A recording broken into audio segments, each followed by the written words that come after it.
Sekarang ni, warga asing kat Malaysia bukan main gah lagi. Silap hari bulan, dia lagi lantang dari ketua kampung.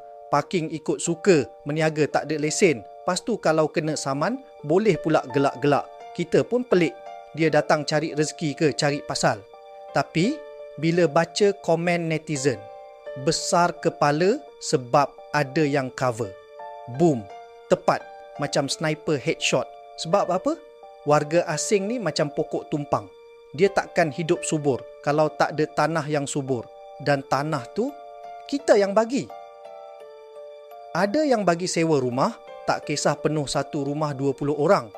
Ada yang tolong buat IC palsu, siap set appointment macam klinik. Yang paling best, kerja haram pun ada abang-abang dan bos besar sudi uruskan. Siap, calling-calling kalau kena tahan, itu orang saya bang. Lepas je lah. Lepas tu kita marah. Kenapa diorang makin kurang ajar? Tapi hakikatnya, diorang tak kurang ajar pun. Diorang dah diajar. Akhir kata, kalau nak rumah kemas, jangan bagi tikus buat sarang.